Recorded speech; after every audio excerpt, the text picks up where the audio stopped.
नमः परमहंसास्वादितचरणकमलचिन्मकरन्दाय भक्तजनमानसनिवासाय श्रीरामचन्द्राय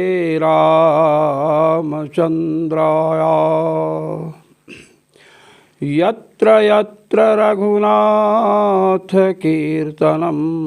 तत्र तत्र कृतमस्तकाञ्जलिं बाष्पवारि परिपूर्णलोचनं मारुतिं नमत राक्षसान्तकम् सीतानाथसमारम्भां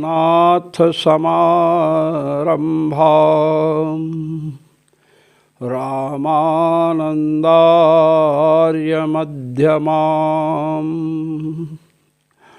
अस्मदाचार्यपर्यन्तां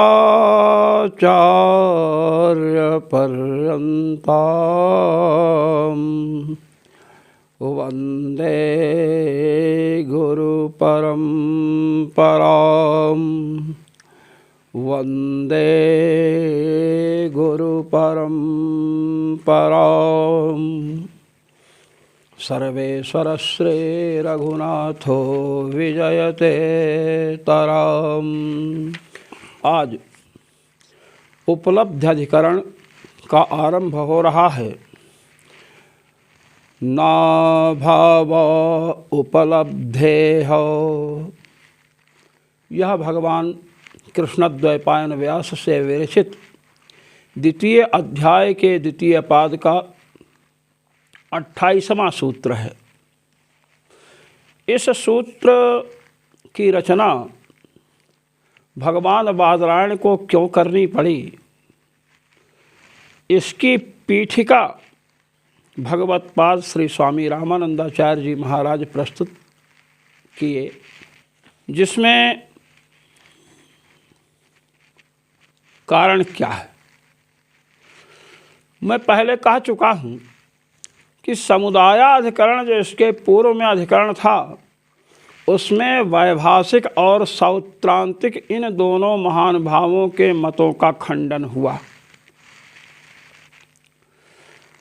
परमाणु पुंज मिल करके पृथ्वी, जल, तेज, वायु इत्यादि बनते हैं।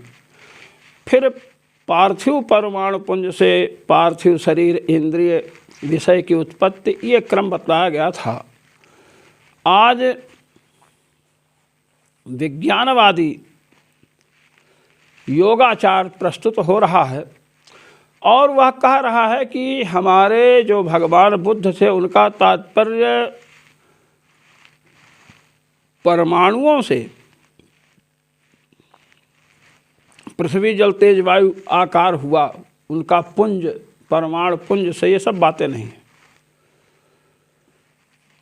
निरुक्तेनाधिकरणेन बाह्यार्थ क्षणिकत्ववादिमतं निरस्य विज्ञानातिरिक्तं किंचिन्नास्ति इति विज्ञानवादिनो योगाचार्यस्य मतम् अपक्रियते।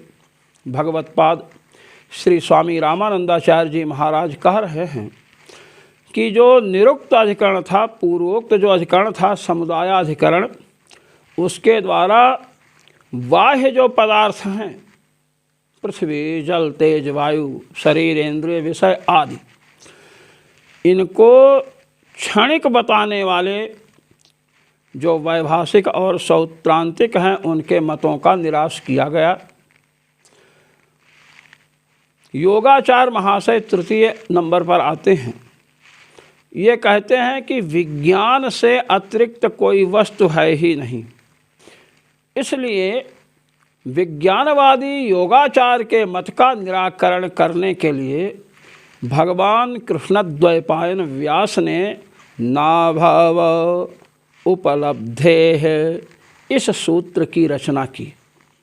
कहते हैं तद्योगाचार मतं समीचीन युक्तिमूलम् आहुः सिद्भ्रान्तिमूलम् इति संशये।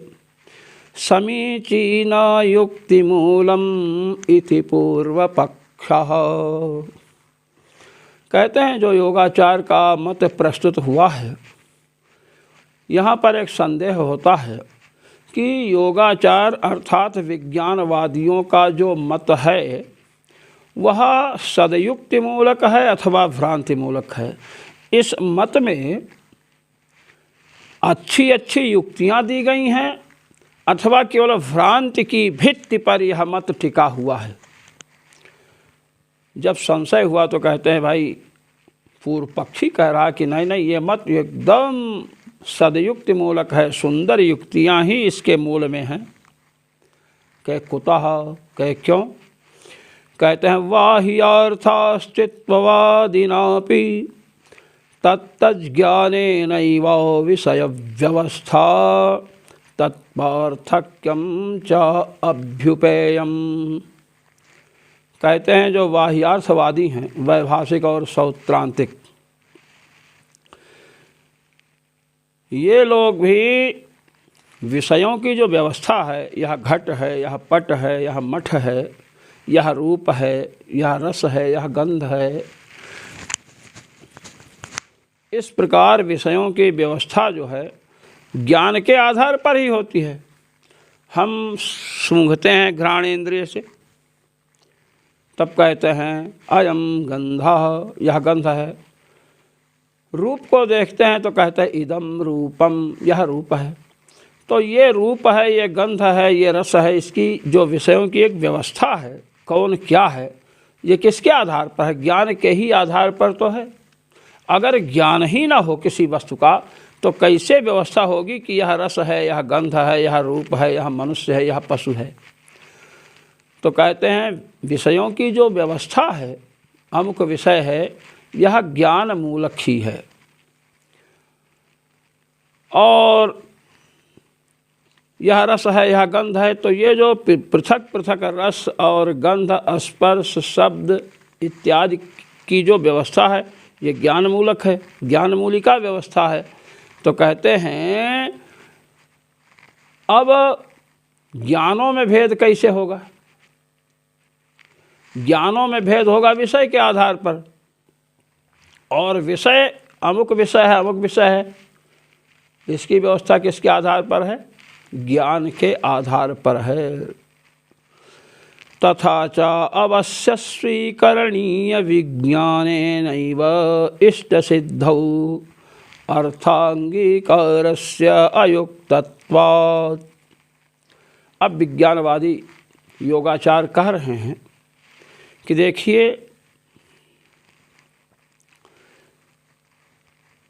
विज्ञान तो स्वीकार करना ही पड़ेगा विषय की व्यवस्था के लिए। यह बात पृथक है कि आप विषय पृथक पृथक मानते हैं, विषयों की सत्ता आपने स्वीकार की है, यह बात अलग है। किंतु विषयों की व्यवस्था तो ज्ञान के अधीन है। अब आप आइए स्वप्नावस्था में, जब आप सोते हैं, हम सोते हैं, तो स्वप्न में आपको हमको ज्ञान होता है। अयोध्या गए, मथुरा गए, वृंदावन गए, मामा मामी नाना नानी के यहाँ गए, जिसका जैसा संस्कार होता है उसको वैसा ही स्वप्न आता है।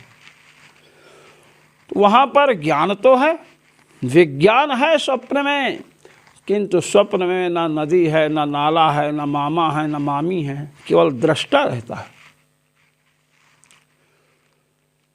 तो जैसे स्वप्न में कोई भी पृथ्वी जल तेज वायु आकाश नहीं है, केवल विज्ञान है, केवल भास होता है, विषय नहीं है, केवल ज्ञान होता है, ऐसे ही जागृत अवस्था में भी विषय नहीं है, केवल विज्ञान ही विज्ञान है, और वह बाहर विषयाकारेण भासित होता है। क्यों?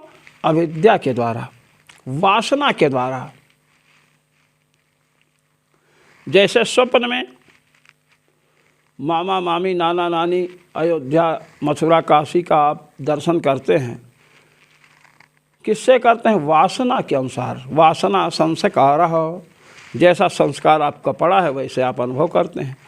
तो स्वप्न में विषय नहीं है किंतु विज्ञान है, किंतु वासनावशात तत्तद वस्तुओं का भान होता है, वस्तुएं नहीं रहती हैं।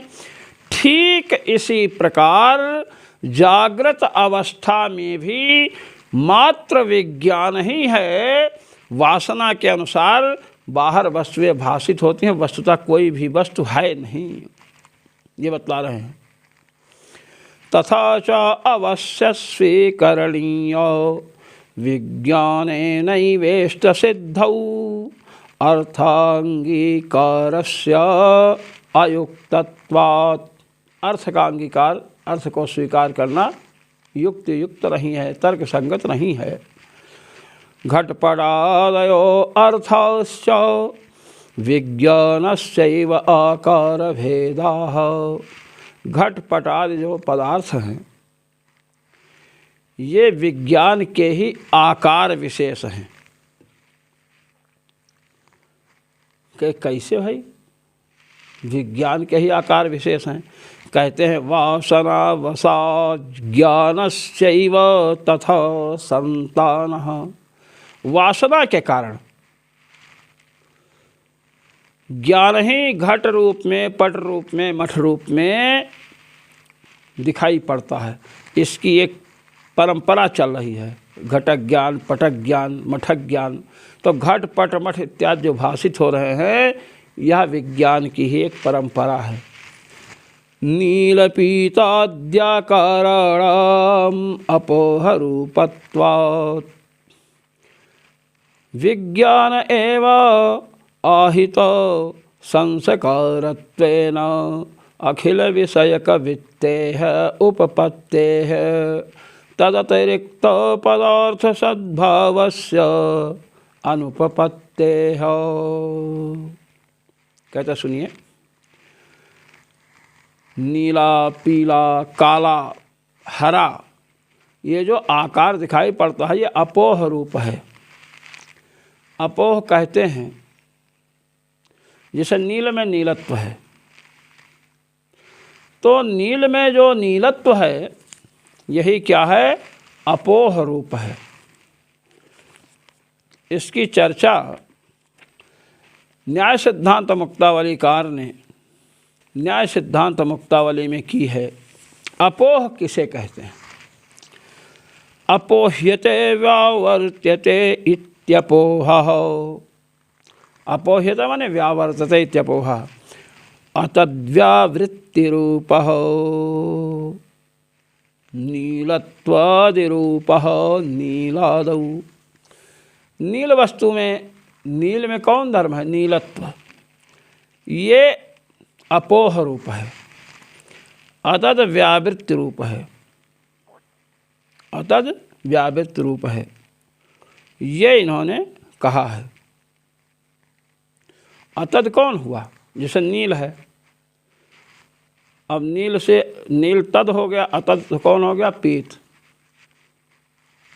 अब पीत से व्यावृत्ति कौन कराएगा? जब नील कहेंगे तभी ना। नीलम घटम आनय, नील घड़ा लाओ। जो आप नील घड़ा लाओ कहेंगे तो पीत घड़ा नहीं लाएगा। तो अतद जो है, नील से अतद माने भिन्न कौन हुआ? पीत। उसका व्यावृत्ति, पीत की व्यावृत्ति कौन कहेगा? नीलम घटम आनय। नील जब कहेंगे तो नीलत्व ही कराएगा, इसलिए नीलत्व क्या है? अपोह है। तो कहता नील पीताद्याकाराणाम अपोह रूपत्वात्। नील पीता जो आकार हैं परस्पर भिन्न क्यों हैं? क्योंकि नील में नीलत्व अपोह रूप है, अतद व्यावृत्ति रूप है। पीत में पीतत्व अतद व्यावृत्ति रूप है। इसलिए आहित संस्कारत्वेन एक विज्ञान उत्पन्न हुआ, दूसरा विज्ञान बाद में हुआ, द्वितीय क्षण में, तृतीय क्षण में तीसरा विज्ञान। तो प्रथम विज्ञान के संस्कार द्वितीय विज्ञान में, ये विज्ञान उत्पन्न हुआ प्रथम क्षण में, द्वितीय क्षण में दूसरा विज्ञान, तृतीय क्षण में तीसरा विज्ञान, चतुर्थ क्षण में चतुर्थ विज्ञान। हैं सब क्षणिक विज्ञानवादी ही, इतना ध्यान रखिएगा। अब ये विज्ञान उत्पन्न हुआ, द्वितीय क्षण में नष्ट होगा, द्वितीय क्षण में जो विज्ञान उत्पन्न होगा उसमें ये संस्कार इसका आ गया। तृतीय क्षण में जो विज्ञान हुआ इसका संस्कार इसमें आ गया, क्योंकि तृतीय इस क्षण में नहीं रहेगा। ये विज्ञान उत्तर क्षण में नष्ट होता है, उत्तर क्षण में जो विज्ञान हुआ उसमें इसका संस्कार हुआ। मृगमद वासना, जैसे मृग की मद का मद है, कस्तूरी। कस्तूरी आप पेटी में रख दिए, कस्तूरी मान लीजिए ये रख दिए, समझ लीजिए एक कस्तूरी है, ये कस्तूरी है। अब इसके ऊपर आप ये कपड़ा रख दिए, ये देखिए इसको कई परत कर दिए। अब ये जो नीचे कस्तूरी है ना, कस्तूरी की गंध नीचे से आते आते आते ऊपर तक आ जाएगी, क्रमशः आती जाएगी, एक सूत्र से दूसरे सूत्र में, दूसरे सूत्र से तीसरे सूत्र में, ऐसे ऐसे यहाँ तक आई। ठीक इसी प्रकार जो पहले वाला विज्ञान है उसका संस्कार पहले वाले विज्ञान का संस्कार, ये पहला विज्ञान है, इसका संस्कार इसमें, इसका संस्कार इसमें, इसका संस्कार इसमें, विज्ञान की जो धारा चलेगी ना उसमें आता जाएगा। इसलिए अखिल विषय का वित्ते है उपपत्ते है, घटपट आदि जितने विषय हैं तद विषयक वित्त माने ज्ञान उपपन्न हो जाएगा। इसलिए तद अतिरिक्त पदार्थ सद्भाव से अनुपपत्ते है। इसलिए विज्ञान व्यतिरिक्त पदार्थ को हमें नहीं मानना चाहिए। ये पूर्व पक्ष हुआ किसके मत से? योगाचार्य के मत से। इति प्राप्ते विधीयते। जब यह पूर्व पक्ष उपस्थित हुआ तब सिद्धांत बतला रहे हैं सिद्धांती वेदांती महानुभाव, नाभावः उपलब्धेः। विज्ञान ही है, बाह्य पदार्थ हैं ही नहीं। ये जो आपने कहा है बाह्य पदार्थों के सद्भाव का आपने जो अपलाप किया है, कहते हैं ना अभावः, बाह्य पदार्थों की सत्ता का अभाव अथवा बाह्य पदार्थों का अभाव आप सिद्ध नहीं कर सकते हैं। विज्ञानातिरिक्तानाम अर्थानाम अभावो नोपपद्यते कुतः उपलब्धेः। कहते हैं विज्ञान से अतिरिक्त जो घट पट मठ सारा संसार दिख रहा है ना, इन पदार्थों का अभाव उपपन्न नहीं हो सकता है, आपके द्वारा सिद्ध नहीं किया जा सकता है। कह क्यों? कि उपलब्धे है, क्योंकि घट पट मठ जितने पदार्थ हैं सब उपलब्ध हैं। योगाचार है ना, विज्ञान के अतिरिक्त कोई पदार्थ नहीं है। योगाचार को 4 चाटा मारो और उसका जितना पैसा है कपड़ा इतना सब छीन लो, देखो रिपोर्ट करने जाता है कि नहीं, लोगों से अपनी वस्तु प्राप्त करने के लिए प्रयास करता है या नहीं। जब विज्ञान से अतिरिक्त बाह्य पदार्थ है ही नहीं तो क्यों ये सब नाटक करने की आवश्यकता है? तो ही बता रहे हैं ज्ञानातिरेकेण पदार्थोपलब्धि। विज्ञान से भिन्नतया पदार्थों की उपलब्धि होती है, पदार्थ अनुभूत होते हैं। सर्वधि साक्ष्येण आत्मानम् आसादयन्ति कथम अपवारिता स्यात्। भगवत्पाद स्वामी रामानंदाचार्य जी महाराज कह रहे हैं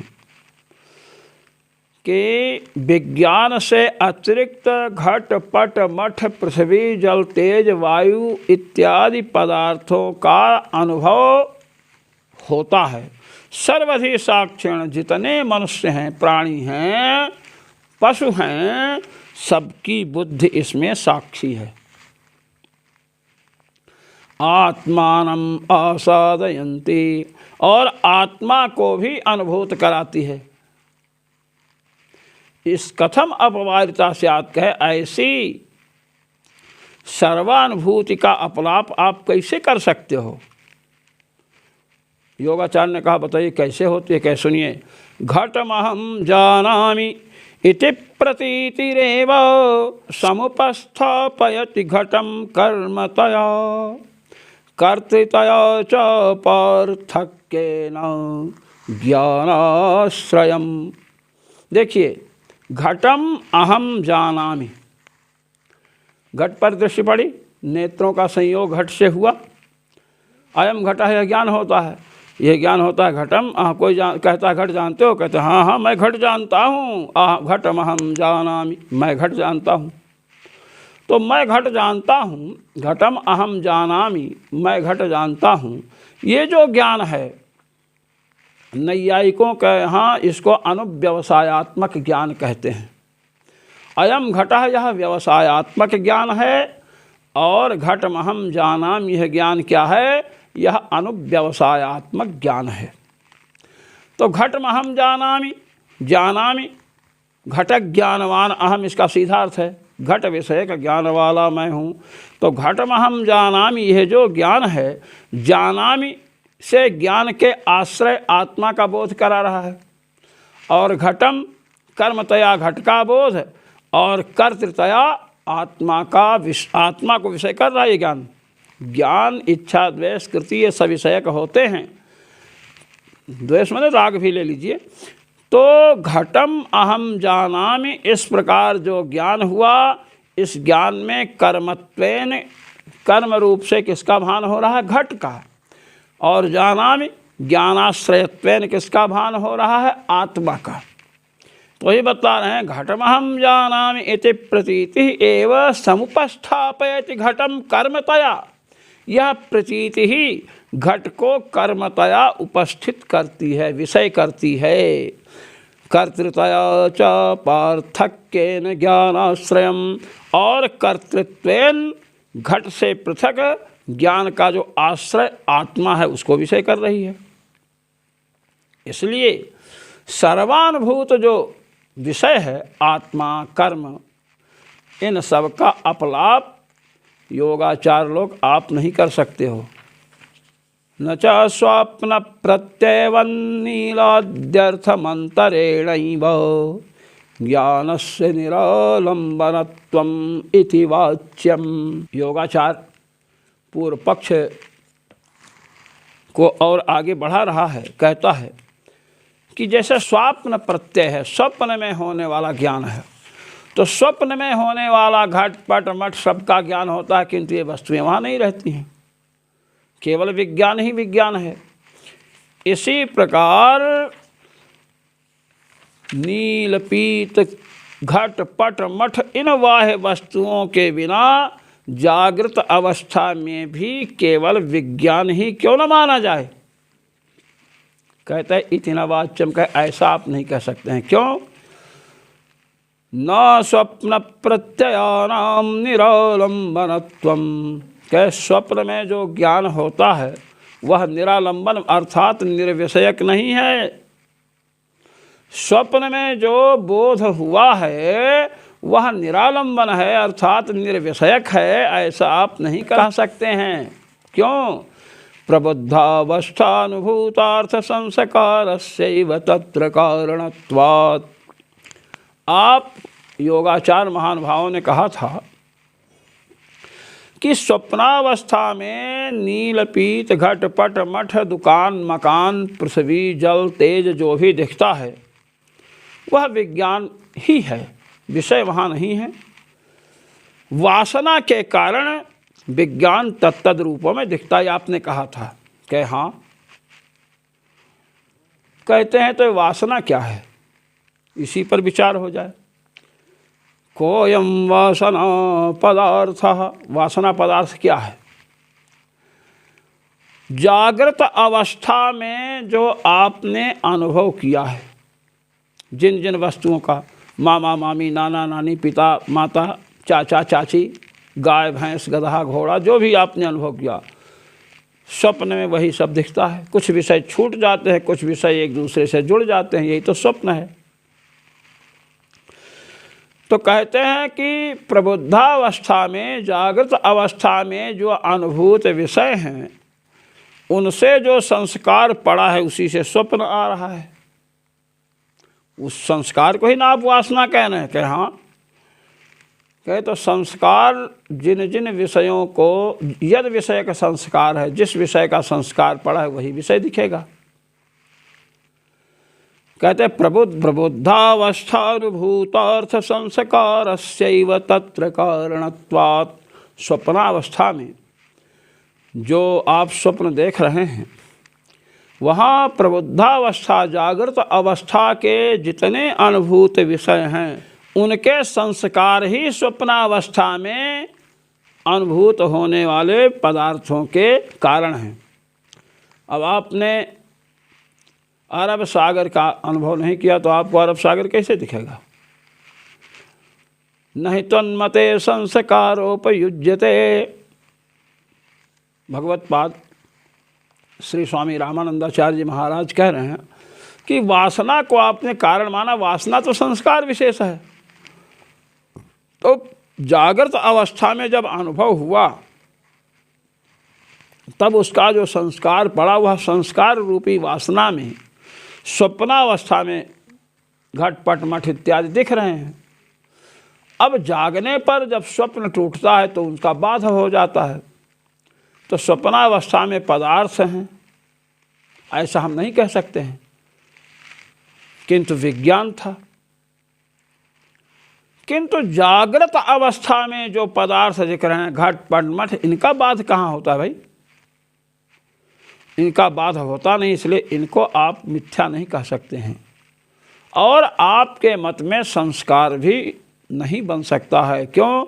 तदुपधायकार्थ नाम अभावात्, क्योंकि आपने सबको क्षणिक माना है। ये विज्ञान नहीं, इन्होंने दो विज्ञान माना। योगाचार जो विज्ञानवादी हैं इन्होंने दो प्रकार का विज्ञान माना, जैसे जागृत अवस्था है, स्वप्नावस्था है, प्रवृत्ति विज्ञान और आलय विज्ञान। घट पट मठ ये सब प्रवृत्ति विज्ञान, घट का ज्ञान, पट का ज्ञान, मठ का ज्ञान, सब क्या है? प्रवृत्ति विज्ञान है। और प्रगाढ़ जब निद्रा आती है, सुषुप्त अवस्था जब होती है, उस समय आलय विज्ञान, उस समय उस विज्ञान का विषय कोई नहीं रहता है। निराकाराचित संतति अनुवर्तते, न्याय सिद्धांत मुक्तावली। निर्विषयक ज्ञान होता है। नैयायिकों ने खंडन किया कि निर्विषय ज्ञान और निर्विषयक हो ही नहीं सकता है। ज्ञान, इच्छा, द्वेष, कृति ये सब सविषयक होते हैं। आप कहाँ ज्ञान हमको हुआ? कोई पूछे किस विषय का ज्ञान हुआ, अब नाम ही न लो।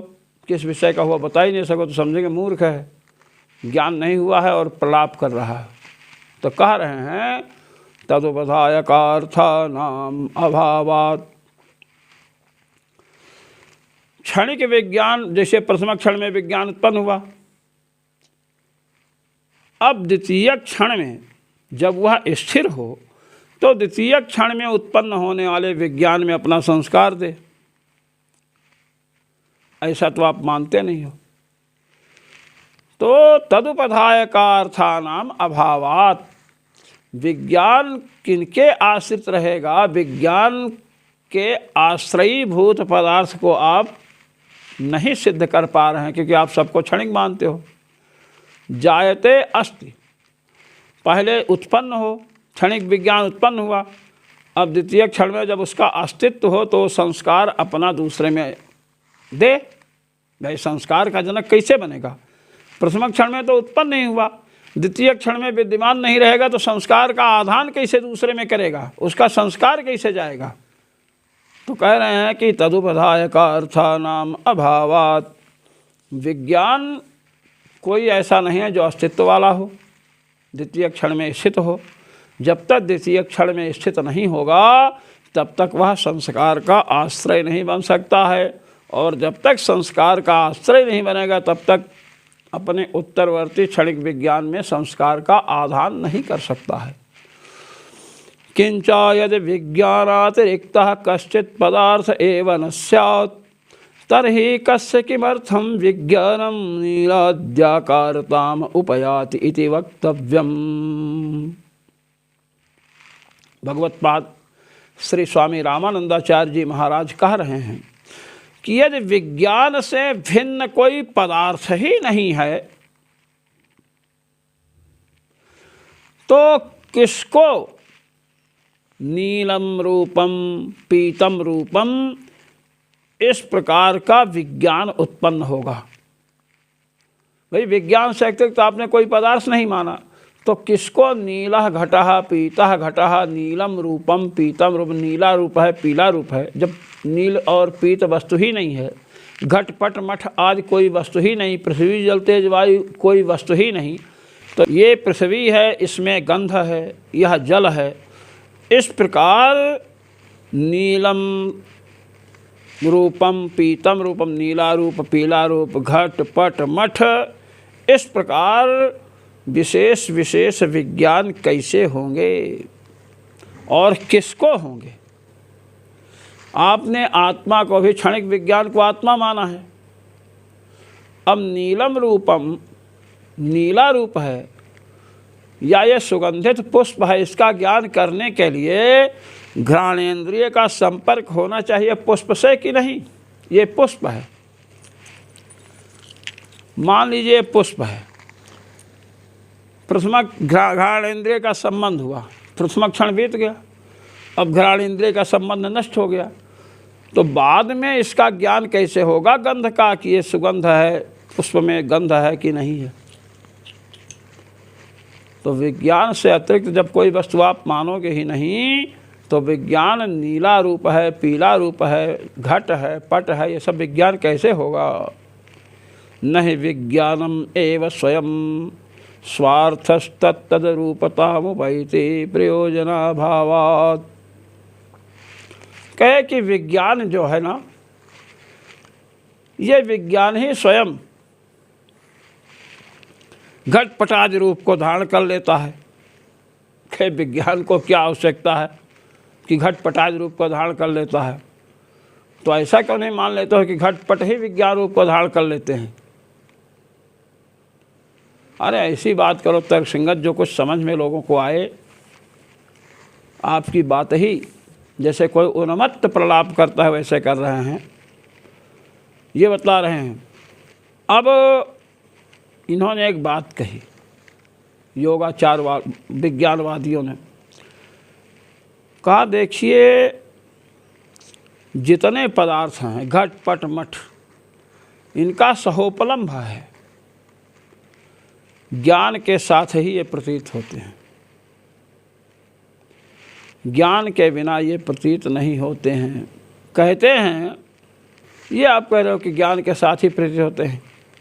मान लीजिए आपको घटक ज्ञान हुआ, घट पर आपकी दृष्टि है, आपकी दृष्टि हट गई, अब घटक ज्ञान नहीं है आपको, घट पर दृष्टि थी, अब आपकी दृष्टि पट पर हो गई, सहोपलम्भ जो आप कह रहे हो, तो आपकी दृष्टि घट विषयणी नहीं, घट विषय ज्ञान आपको नहीं है, इस पट विषय ज्ञान है, तो घट वहाँ पर है कि नहीं? दूसरे को उपलब्ध हो रहा है कि नहीं? दूसरे को घटक ज्ञान हो रहा है। और यदि घट ना हो, घटाभाव हो, तो किसी को घटोपलब्धि नहीं होगी, घट का ज्ञान नहीं होगा। तो सहोपलम्भ, एक साथ उपलब्ध होना, तो वही है। हम कहते हैं जुड़वा संतानें हैं, गर्भ से बाहर निकली, लोगों ने देखा जुड़वा संतानें हैं। अब आप बतलाओ, दोनों एक ही हैं क्या? बोलिए। कह के नहीं, दोनों एक नहीं हैं। विज्ञान जो भी होगा, घट होगा तो घट विषय एक विज्ञान होगा। कार्य कारण भाव कैसे बनाओगे? घट से चक्षुरिंद्रिय का संपर्क हुआ, प्रथम क्षण में संबंध हुआ, और द्वितीय क्षण में घट का चक्षुरिंद्रिय का घट से ये चक्षुरिंद्रिय का उंगली से संबंध, उंगली का चाक्षुष प्रत्यक्ष हो रहा है, और चक्षुरिंद्रिय का मन से संपर्क, मन से संबंध, मन का आत्मा से संबंध है। उसके बाद ये उंगली है, यह चाक्षुष प्रत्यक्ष होता है। क्षणिक विज्ञानवादी हो, आपका क्षणिक विज्ञान ही आत्मा है। अयम घटः ज्ञान हो गया उसको, पहले हो ही नहीं सकता है। घट से चक्षुरिंद्रिय जुड़ी, उसके बाद आपका विज्ञान नष्ट हो गया। अयम घटः ज्ञान किसको होगा? बाह्य पदार्थ मानो और क्षणिक विज्ञान को आत्मा मत मानो, स्थिर विज्ञान को आत्मा मानो। वैधर्म्याच्च न स्वप्नादिवत् योगाचार्य ने कहा था कि जैसे स्वप्न दिखता है, स्वप्न में वस्तुएं भाषित होती हैं किंतु होती नहीं हैं, केवल विज्ञान ही विज्ञान है। अब इस मत का खंडन, उसके इस दृष्टांत का खंडन भगवान वेदव्यास, भगवान बादरायण कर रहे हैं। वैधर्म्याच्च न स्वप्नादिवत्, द्वितीय अध्याय के द्वितीय पाद का 29वां सूत्र है। कहते हैं स्वप्न ज्ञान दृष्टान्तेन जागरित ज्ञानस्य निरालम्बनत्वं न शक्यते वक्तुम्। स्वप्न में होने वाला जो ज्ञान है ना, उस ज्ञान को दृष्टांत बना करके जागरित अवस्था के ज्ञान को आप निर्विषयक नहीं बतला सकते हो कि जैसे स्वप्नावस्था में जो ज्ञान हुआ वहाँ पदार्थ नहीं थे, वैसे जागृत अवस्था में ज्ञान हो रहा, यहाँ भी पदार्थ नहीं है, ऐसा आप दृष्टांत से नहीं बना सकते हैं। कहे कुतः, क्यों? कहे वैधर्म्यात्, दोनों में साधर्म में नहीं है। क्यों? स्वप्नादिज्ञानस्य मनः कल्पना मात्रत्वेन बाधित विषयत्वात् जागरित ज्ञानस्य तो प्रत्यक्ष प्रमाणजन्यत्वेन अबाधित विषयत्वात् इत्युभयोर्ज्ञानयोर्वैधर्म्यात्। कहते देखिए, स्वप्न में जो ज्ञान होता है मनः कल्पना मात्रत्वेन, मन की कल्पना मात्र है। वैसे न तत्रथार्थ योगाः, स्वप्न के पदार्थों की भी रचना की बात आई है उपनिषद में।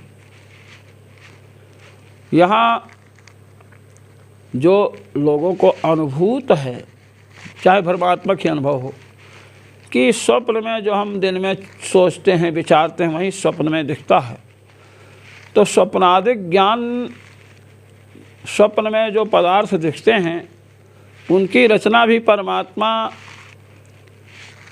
मन के संस्कार को लेकर ही करते हैं। तो मन की प्रधानता है, इसलिए कहा गया कि मन की कल्पना मात्र हैं। जागृत अवस्था में उनका बाध होता है, बाधित विषयत्वात्। जागते हैं तो कहते अरे कुआं देखा, तालाब देखा, दुश्मन देखा, काटे, हमारा पैर काट दे, हाथ काट दे, कहीं कुछ नहीं कटा। अब उस समय निद्रावस्था होती है, निद्रा में आप रहते हैं। स्वप्न में स्वप्न देखते हैं, निद्रा स्वयं एक दोष है, तमोगुण की प्रधानता रहती है। और प्रत्यक्ष जो है, जागृत अवस्था में प्रत्यक्ष प्रमाणजन्य ज्ञान होता है। चक्षुरिंद्रिय का संपर्क इस पुस्तक से हुआ, ये न्याय सिद्धांत मुक्तावली है। इस पुस्तक से चक्षुरिंद्रिय का संबंध हुआ तो यम न्याय सिद्धांत मुक्तावली, यह न्याय सिद्धांत मुक्तावली है, यह ज्ञान हुआ। स्वप्न में जैसे निद्रा दोष है वैसे यहाँ कोई दोष नहीं। तो निर्दुष्ट जो चक्षुरादि प्रमाण हैं उनसे जन्य होने के कारण जागृत अवस्था का ज्ञान प्रमा है, अबाधित विषयक है। और स्वप्न में जो ज्ञान होता है निद्रा दोष है, इसलिए उसका ज्ञान बाधित होता है। दोनों में एक बाधित है, एक अबाधित है, इसलिए वैधर्म्य है ज्ञानों में। कह के वैधर्म्याच्च न स्वप्नादिवत्, वैधर्म्याच्च में चा शब्द दिया गया। कह चा से क्या कहते हैं? चकारो नुक्त समुच्चयार्थकः। चकार जो अनुक्त बातें हैं, जो बातें नहीं कही गई हैं, उसका भी समुच्चयार्थक है, उसको भी कहता है। तो कह रहे चकारात् दृष्टान्तभूत स्वप्न प्रत्ययोपि न सर्वथा मिथ्याभूतः क्वचित् तस्यापि साफल्य दर्शनात्। कहते देखिए, वैधर्म्याच्च न स्वप्नादिवत्, इस सूत्र में वैधर्म्याच्च में जो चा शब्द दिया गया है उससे ये बतला रहे हैं कि दृष्टांत जो आपने स्वप्न के ज्ञान को दिया कि स्वप्न में ज्ञान होता है, विषय नहीं होते हैं।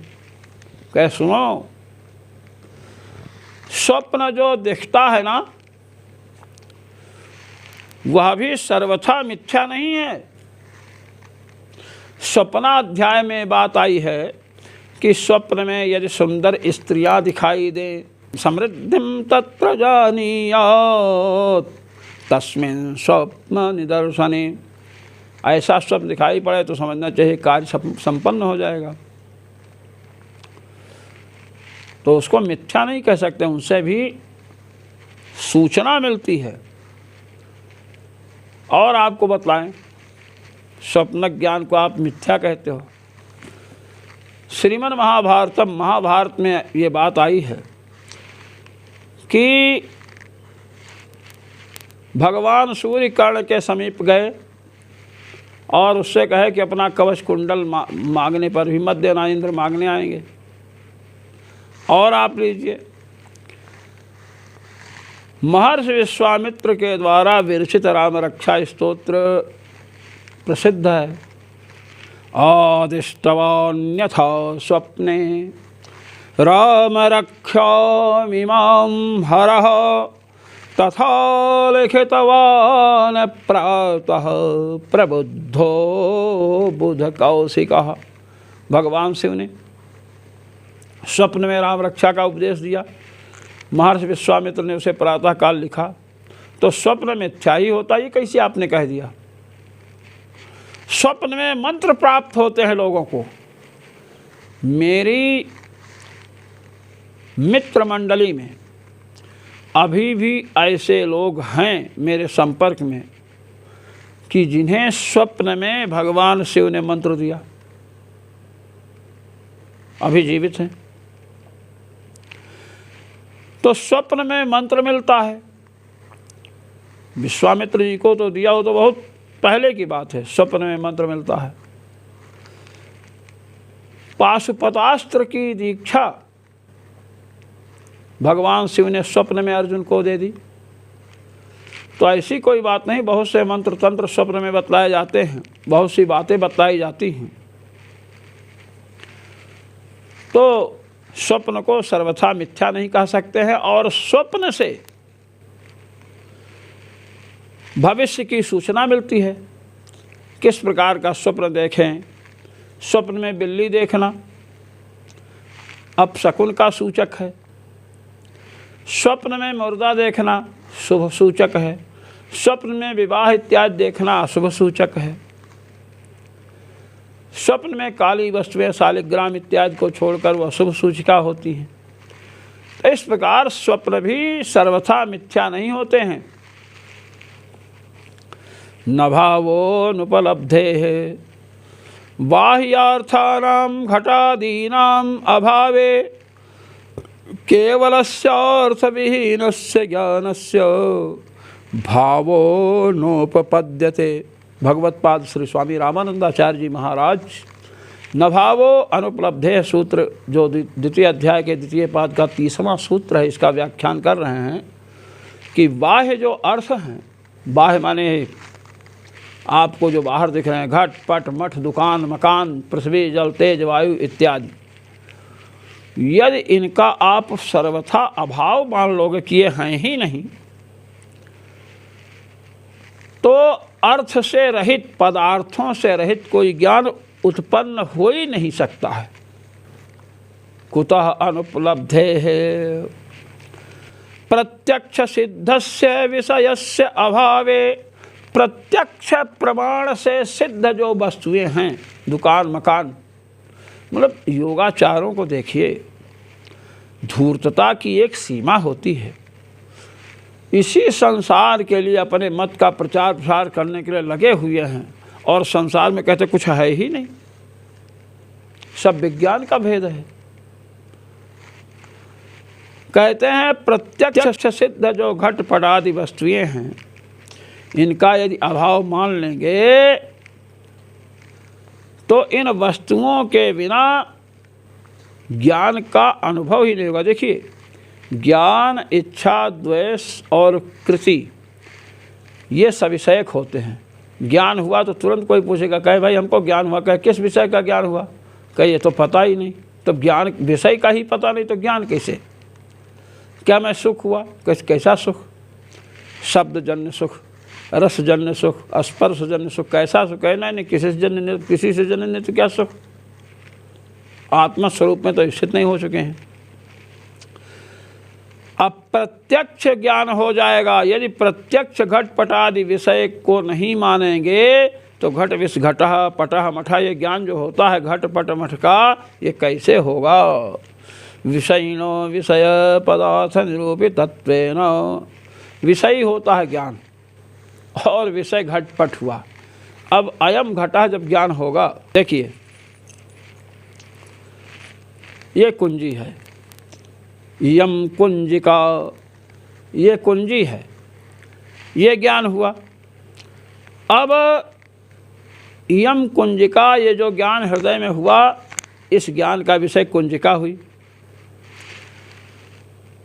अब यही जो कुंजिका है ना, ये ज्ञान में रहने वाली विषयिता की निरूपिका है, और इस कुंजिका रूपी विषय में जो विषयता आएगी वह यम कुंजिका इस ज्ञान से निरूपिता होगी। विषयिता और विषयता ज्ञान समानकालीना होती है, ये नहीं विषयता हमेशा रहे। अब प्रश्न ये उठता है तो ज्ञान घट को पट को विषय क्यों कहते हैं? आपको घट विषय ज्ञान हुआ, नष्ट हो गया, कहते हैं किसी को तो होगा, और किसी को छोड़ो, ईश्वर तो सर्वज्ञ है, घट विषय ज्ञान तो उसको रहेगा ही, इसलिए विषय उसे हम कहेंगे। तो बता रहे हैं कि विषयिणो विषय पदार्थ निरूपित तत्वेन, विषयी जो है विषय पदार्थ से निरूपित होता है। विषयी ज्ञान का परिचय विषय से होता है। एकस्य अभावे अपरस्याप्यभावत्व निष्पत्तेर, जब एक का अभाव हो जाएगा तो दूसरे का भी अभाव सिद्ध हो जाएगा। इसलिए न ज्ञानोपलब्धि स्यात्, फिर ज्ञान ही नहीं हो सकता, ज्ञान की प्राप्ति ही नहीं होगी। इसलिए विषय का अपलाप आप नहीं कर सकते हो। क्षणिकत्वाच्च, द्वितीय अध्याय के द्वितीय पाद का 31वां सूत्र है। योगाचार मतेपि क्षणिकत्वमेव सर्वेषां, भगवत पाद श्री स्वामी रामानंदाचार्य जी महाराज कह रहे हैं कि योगाचार के मत में भी तो संपूर्ण पदार्थ क्षणिक हैं, चाहे वैभाषिक हो चाहे सौत्रांतिक हो। चोर चोर मौसियाउत भाई, वैभाषिक, सौत्रांतिक और योगाचार, ये तीनों पदार्थों को क्षणिक मानते हैं। तथा च यदभिहितं पूर्वं वासनातः सर्वं संपत्स्यते इति तदपि दुरुपपादम्, कहते हैं जो कहे थे कि वासना के कारण स्वप्नावस्था में विज्ञान ही तत्तद आकार से भाषित होता है, वहाँ कोई विषय नहीं है, और जागृत अवस्था में ही विज्ञान ही वासनावशात घटपट आदि आकार से भाषित होगा। ये जो बात कहे हैं, स्वप्न में जो घटाकार पटाकार घट पट आदि भाषित होते हैं वो पूर्व की वासना से भाषित होते हैं। ये कहे ना, कहे हाँ कहे, इसका आप उत्पादन नहीं कर सकते हैं। तदपि दुरुपपादम तस्या आधारम अंतरेण स्थातुम उत्पत्तुम च अशक्यत्वात्। वो जो वासना आपने बतलाई है ना, वासना कोई वस्तु है, घट है, घट उत्पन्न होगा कहीं तो घट भूतल पर ना उत्पन्न होगा। संयोग संबंध से घट कहाँ उत्पन्न होगा? भूतल पर। और समवाय संबंध से घट अपने अवयवों में उत्पन्न होगा। तो कोई कार्य होगा तो उसका आधार चाहिए कि नहीं? संसार में जो भी बनते हैं दुकान मकान, तो किसी आधार भूतल पर बन रहे हैं ना, कि आकाश में बना देंगे जाकर के मकान। कोई कार्य होगा उसका आधार चाहिए, आश्रय चाहिए। अब आप कहते हो पूर्व की वासना से घट विज्ञान ही घटादि आकार में भाषित हो रहा है। हम पूछ रहे हैं पूर्व की वासना का आधार क्या है? वो वासना रहेगी कहाँ? आधार उसका कोई, आप कहोगे क्षणिक विज्ञान है ना मेरा, हाँ हाँ आइए हम क्षणिक विज्ञान पर ही चल रहे हैं। ये क्षणिक विज्ञान है, आलय विज्ञान जिसको आपने आत्मा माना, एक क्षण रहेगा दूसरे क्षण में नष्ट हो गया। उत्पत्ति क्षण रहा, स्थिति क्षण इसका आया ही नहीं। अब वो वासना जब ये स्थित हो तब ना इसमें रहेगी, तो स्थित नहीं रहेगा तो आधार कौन बनेगा? आधार बनने के लिए पहले उत्पन्न हो वस्तु, जो उत्पत्तिशील वस्तुएं हैं पहले उत्पन्न होंगी, तब स्थिर रहेंगी, जब स्थिर रहेंगी तब ना आधार बनेंगे किसी का। घट उत्पन्न हुआ और उत्पन्न होते ही द्वितीय क्षण में नष्ट हो जाए तो जल भर सकते हो क्या योगाचारों? बताओ। योगाचारों ने कहा नहीं, कहे तो वहाँ तो नहीं भर सकते हो। घट को द्वितीय क्षण में स्थित होना चाहिए, तृतीय क्षण में लेकर कोई जाए तब तक स्थिर रहे, फिर पानी भरे तो स्थिर होना चाहिए कि नहीं? आपका वासना रूपी जो जल है वह क्षणिक विज्ञान जब द्वितीय क्षण में नष्ट हो गया तो कहाँ पर रहेगा? वासना कहाँ रहेगी? किसका आश्रय लेकर वह घटपट आदि रूपों में विज्ञान को भाषित कराएगी? बतलाओ। तस्याः आधारम अंतरेण स्थातुम उत्पत्तुम च अशक्यत्वात्। जब वो किसी का आधार जब कोई नहीं बन पाएगा वासना का, तो फिर अग्रिम वासना को उत्पन्न कैसे करेगी? अग्रिम वासना कैसे उत्पन्न होगी? आलय विज्ञानस्यापि तन्मते क्षणिकत्वात्। कहे आलय विज्ञान, जिसको क्षणिक विज्ञान को आत्मा माना, आलय विज्ञान भी तो क्षणिक है, वो भी आधार नहीं बन सकता है। न च कारणीभूत ज्ञान क्षणे एव कार्यज्ञानम उत्पत्स्यत इति वाच्यम। कहे कि देखिए ऐसा है, अरे हमको इतना परेशान मत करो, हम योगाचार लोग हैं, भिक्षा मांगकर खाते हैं। कहते ठीक है, आप क्या चाहते हो?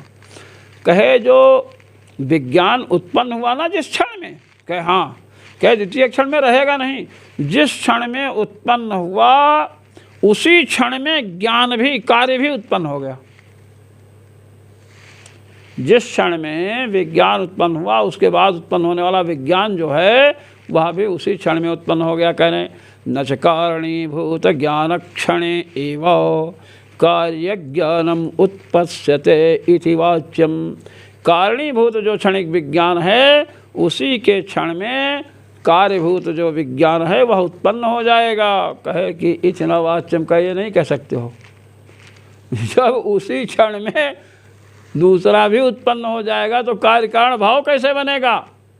इतना तो ज्ञान रखो, दार्शनिकों के बीच में शास्त्रार्थ करने आए हो, इतना भी ज्ञान नहीं कि कार्य कारण भाव वहीं होता है। कारण पूर्वक क्षण में रहता है और कार्य उसके अव्यवहित उत्तर क्षण में जन्म लेता है। अब आप कारण के क्षण में ही कार्य को भी उत्पन्न मान लोगे तो जुड़वा संतानें जैसे एक दूसरे की कारण नहीं होती हैं, तो एक समय उत्पन्न होने वाला ज्ञान एक दूसरे का कारण नहीं बन सकता है। असंभवात् नहि कारणम अनासादयत् स्वकीयम आत्मानम अपरम प्रतिशक्नोति निर्वाहयितुम कारणताम। नहि कारणम अनासादयत् स्वकीयम आत्मानम। कारण जब तक अपने स्वरूप को प्राप्त नहीं करेगा, अरे प्रथम क्षण में उत्पन्न हुआ, द्वितीय क्षण में स्थित रहे, प्रथम क्षण में उत्पन्न दूसरे क्षण में स्थित हो, तब दूसरे के प्रति कारण बनेगा। उत्पन्न हुआ और नष्ट हो गया तो कारण क्या बनेगा? जायते फिर अस्ति। प्रथम क्षण में उत्पन्न हुआ, द्वितीय क्षण में विराजमान हुआ और तृतीय क्षण में किसी को उत्पन्न कर दिया। ये बात तो समझ में आती है। नहि कारणम अनासादयत स्वकीयम आत्मानम।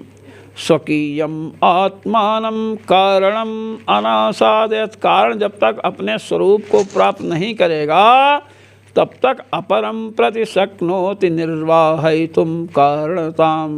तब तक दूसरे के प्रति अपने में कारणता का निर्वाह नहीं कर सकता है।